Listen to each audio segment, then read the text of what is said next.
We all fail from time to time. It's part of how we learn, part of how we grow. We can know this on an academic level, but that doesn't actually make it easier to deal with at times. Today I want to talk about neurodivergence and feelings of failure and go into the relationship between the two a little bit. Before we go into this, if you don't know me, my name is Lee.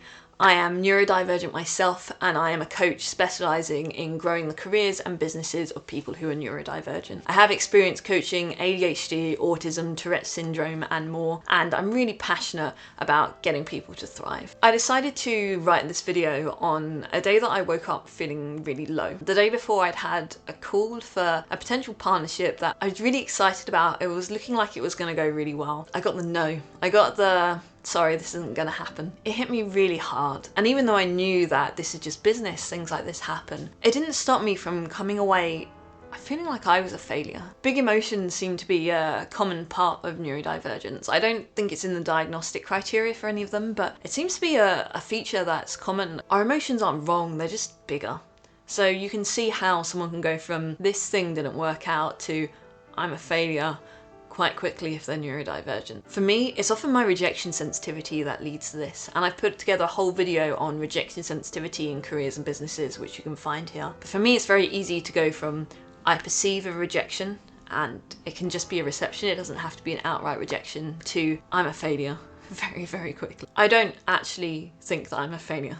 I'm really proud of a lot of stuff that I've achieved in life, and I'm really excited for where I go next. And so it's not true that I'm a failure. I know that objectively it's not true that I'm a failure. But I can't deny that this rejection is kind of intertwined with these feelings of failure. I'm very lucky I have excellent tools and strategies and people around me who support me, because otherwise I get into places where I spiral and I get stuck in my head, and these thoughts tend to compound to leave me in a place that's really not great. When I get to one of these not great places, I'm also in danger of changing my self-image to be one that's negative, and that can have compounding effects on me not achieving my goals. I've done a whole video around that and how we counter it, and you can find the link up here. The short version is that our brains are amazing at pattern recognition, so if you feed it with negative patterns, our brain is going to spot things that confirm that, and that means it's going to miss opportunities that actually tell the opposite story. So it's something I'm really conscious that I don't want to get stuck in a cycle of. I think a lot of our feelings of failure come from living in a neurotypical world, because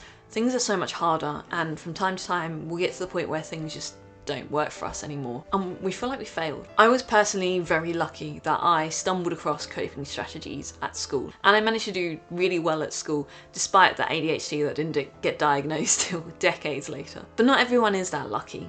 And that's not a failing on their part. It's not that they weren't good enough, that they didn't come up with the best coping strategies at school, because they shouldn't have had to. It's that we live in a neurotypical world that doesn't acknowledge our different brains and the different ways they work. And so of course we're going to feel like we're the problem. Many of us didn't get to understand this when we were young either. We either weren't diagnosed or no one explained it to us, so how were we meant to know? And sometimes, even if we did get it explained to us, it could be explained to us in a way that just made us feel worse about ourselves, not any better. Even as adults, it can be really hard to articulate and find the language of why our neurodivergence makes things harder, and some people are just outright dismissive. As a child, how are we meant to understand that? It truly takes amazing advocates to be able to protect the self-esteem of a neurodivergent child. But this also affects us today.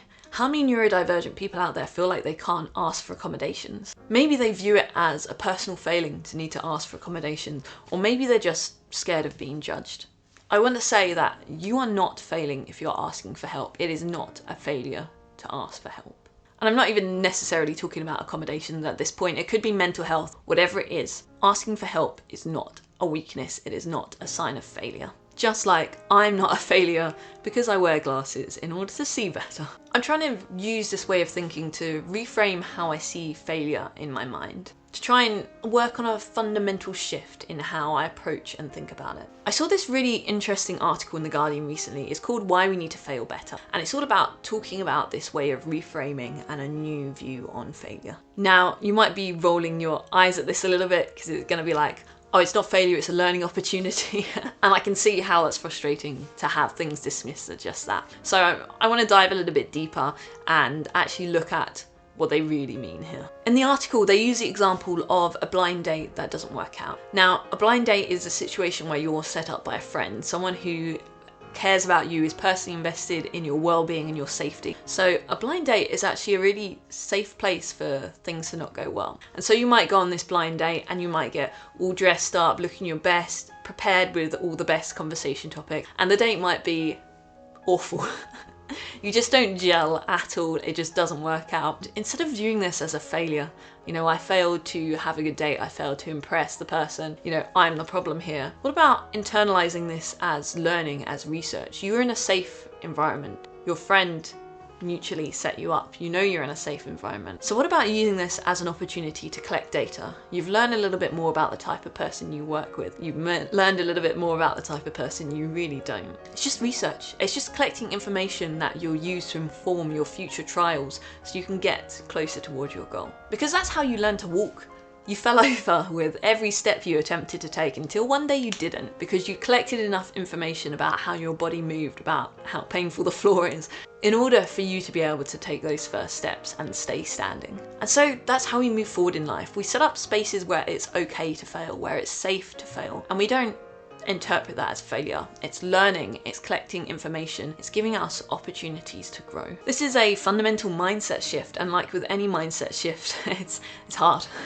It's not easy. It takes time to change our mindset, especially when it's very easy for us to get caught up in these negative thoughts. You can work with a coach, you can work with a therapist, you can do some journaling, whatever you need to do that will help you with that. And I put up a whole video talking about how we can change our mindsets and our negative thoughts, which I'll link above here. But the important thing is that we start to challenge that mindset, the mindset that gets us bogged down in the feelings of failure, so that we don't internalize them going forwards. We understand where they come from, and so let's do something about them. I'm still on my journey of reframing failure, and it's a journey that I think is going to take a long time, maybe even a lifetime, but I'm learning and I'm growing every day, and I'm getting closer and closer to the person that I want to become. And I really wish you the same on your journey. That's all I have for you today. It's a space where I'm still working out the answers, and I'm going to continue sharing them as I go, because it's so easy when you're neurodivergent to slip into that negative mindset. If this video resonated with you, I'd love for you to let me know. If you would love coaching on topics related to this, you can go to my website, ttncoaching.com. Please leave a like, a comment, and subscribe if you'd like to see more content on neurodiversity,